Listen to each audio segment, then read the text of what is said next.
Hola, soy Eva de Salas y en este nuevo vídeo de Te lo cuento mientras pinto, vamos a explorar curiosidades del rodaje, contexto histórico, referencias reales y todo lo que rodea a este peculiar personaje de Tarantino. Hablamos de Django desencadenado. En 2012, Quentin Tarantino nos regaló una historia de venganza, amor y libertad, ambientada en el brutal sur esclavista de los Estados Unidos. Django desencadenado, o Django sin cadenas en algunos países. Pero detrás de los disparos, los diálogos ingeniosos como nos tienen acostumbrados y sangre tarantinesca a borbotones, se esconde una profunda reflexión sobre la esclavitud, la identidad y la justicia. La película comienza en 1858, 2 años antes de la Guerra de Secesión, en algún lugar de Texas. Django, interpretado por Jamie Foxx, camina encadenado junto a otros esclavos. De repente, aparece un hombre alemán en un carruaje, con una muela gigante en lo alto a modo de propaganda. Es el Dr. King Schultz, interpretado por el genialoso Christoph Waltz.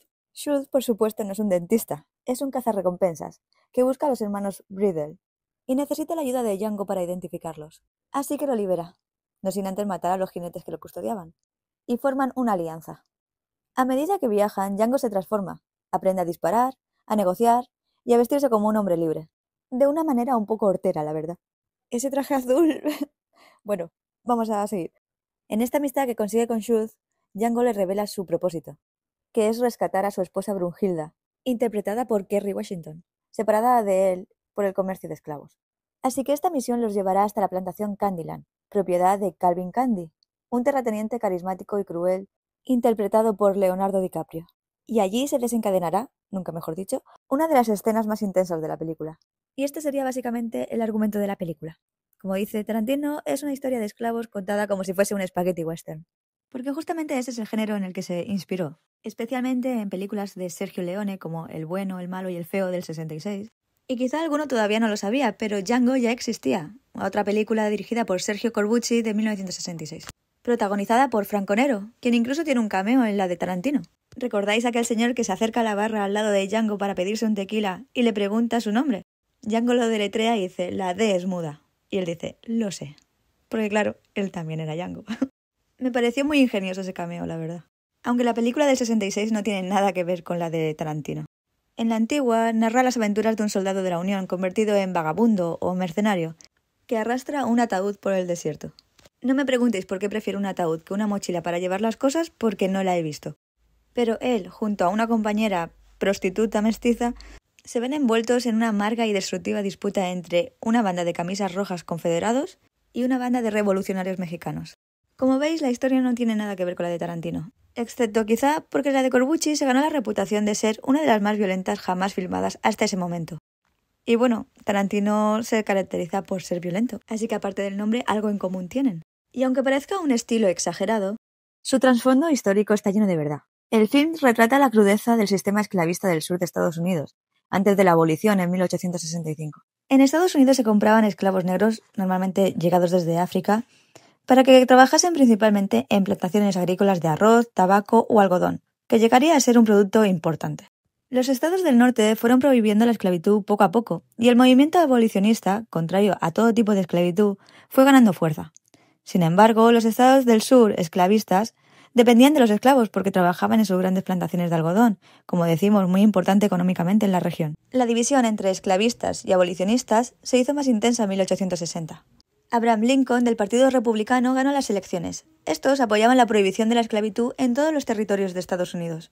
Así que en 1861 estalló la Guerra de Secesión o Guerra Civil Estadounidense. Por fortuna, la Unión en el norte ganó a los confederados en el sur, venciendo en 1865, como decíamos. Como dato, en 1860 habían cerca de 4 millones de esclavos en Estados Unidos. Imaginaros las historias terroríficas y reales que acontecieron en el momento en que se basa la película. Plantaciones gigantes, castigos brutales, la cosificación humana y la absoluta normalización del racismo. Los llamados mandingo, que aparecen en la película, esos esclavos obligados a pelear hasta la muerte para entretener a los amos, eran un fenómeno documentado. Aunque Tarantino no basa su historia en una persona específica, sí existen paralelismos con algunas figuras reales que vivieron y lucharon como Django. Uno de ellos fue Josiah Henson, nacido esclavo en Maryland. Escapó a Canadá, rescató a su familia y fundó una comunidad de libertos. Su vida inspiró el personaje principal de La cabaña del tío Tom. También encontramos a Nat Turner, quien lideró una rebelión de esclavos en 1831 en Virginia. Su revuelta fue sangrienta y se convirtió en un símbolo de resistencia. Fue una época, si no la más difícil de la comunidad negra, y creo que debió ser una gran hazaña rebelarse en contra de sus amos, sabiendo sobre todo que muchos de ellos no tenían nada más que eso, que habían crecido siendo esclavos, y que algunos de ellos habían sido engendrados por los propios amos con tal de aumentar la mano de obra de forma gratuita. Y la figura de un amo joven y sádico como Calvin Candie no era ficción. Muchos terratenientes heredaban fortunas y trataban a sus esclavos como trofeos vivientes. Como George Washington mismamente, el primer presidente estadounidense. Glorificado héroe, pero esclavista. Vaya, vaya. Y hablemos ahora de Candie. Irónico nombre que evoca dulzura, lo que contrasta con su brutalidad. Porque el tipo es narcisista, inmaduro, ignorante y sádico, pero está socialmente aceptado. No necesita justificar su crueldad, lo ejerce como un derecho natural. Tarantino lo construye como una caricatura al caballero sureño. DiCaprio se entrega completamente al personaje, construyendo un Calvin Candie carismático y repulsivo a la vez. Su modo de hablar, sus gestos y su teatralidad hacen que cada escena parezca una función para impresionar a sus invitados, como si fuera el anfitrión de un circo del horror. Así que DiCaprio consigue ofrecernos una figura que fascina y desagrada al mismo tiempo. Y si Candie no fuera suficiente, nos encontramos con el que para mí es el peor de todos, con Stephen, interpretado por Samuel L. Jackson, un crack. El mayordomo negro se podría decir que es el verdadero cerebro del lugar, lo que genera una relación perversa. Candie ejerce el poder visible, pero Stephen mantiene el orden. Esto muestra cómo la esclavitud y el poder deformaba incluso a quien no te esperarías nunca. Así que había esclavos que tenían como enemigo a otros esclavos. Así que la fortaleza de aquellos hombres que rompieron sus cadenas reales y simbólicas son lo que hacen el espíritu de Django. Como decía, al inicio de la historia, la identidad de Django está borrada. Es un número, una propiedad sin más, pero el encuentro con Schultz le devuelve algo esencial para cualquier persona, la dignidad. Psicológicamente, Schultz actúa como un mentor, o incluso como una figura paterna. No solo lo libera físicamente, sino que lo entrena para pensar, para hablar, para mirar a los hombres blancos a los ojos. Y vaya que sí aprende. La interpretación de Walt es sencillamente genial, pero personalmente creo que nunca superará a Hans Landa en Malditos Bastardos. Decidme si pensáis como yo, porque creo que es insuperable. Pero como alemán cazador de esclavistas también nos deja buenos momentos. Uno de ellos es cuando culturiza a Django cuando le explica la historia del nombre de su esposa. Y como también hace Schultz en ese momento de historieta junto a la hoguera, yo os voy a contar la leyenda de Brunhilda. El nombre que lleva la esposa de Django proviene de una leyenda nórdica. Brunhilda era una valquiria, que como castigo por desobedecerlo en una batalla, Odín la condena a un sueño profundo, rodeada por un círculo de fuego, hasta que un héroe lo suficientemente valiente logra atravesar las llamas para despertarla. Ese héroe es Sigurd, que consigue llegar hasta ella y la libera. Al verse se enamoran y Sigurd le promete que se casará con ella. Sin embargo, por culpa de un hechizo, Sigurd engaña a Brunhilda. Él se casa con otra y hace que ella se case con su cuñado. Tiempo después, la valquiria se da cuenta de todo el engaño y se venga de Sigurd. Pero tras matarle, Brunhilda se arrepiente, porque realmente está enamorada, y se quita la vida para que su cuerpo esté junto a la tumba de Sigurd. Así que como en esta historia, quitando el final, Django será el héroe que salve a Brunhilda. Cuando Django se disfraza y aprende a fingir ser un traficante de esclavos, está usando las armas del enemigo. Juega el papel que antes lo oprimía, pero ahora con poder. Pero por supuestísimo, aparte de la venganza y sangre por todos lados, lo que le mueve y su ancla emocional es el amor de su mujer. Y ahora van algunas curiosidades sobre el rodaje. Creo que todos conocen esa escena icónica donde Leonardo DiCaprio se corta la mano de verdad al golpear la mesa con un vaso. Pero Leonardo siguió actuando y Tarantino decidió dejar esa toma.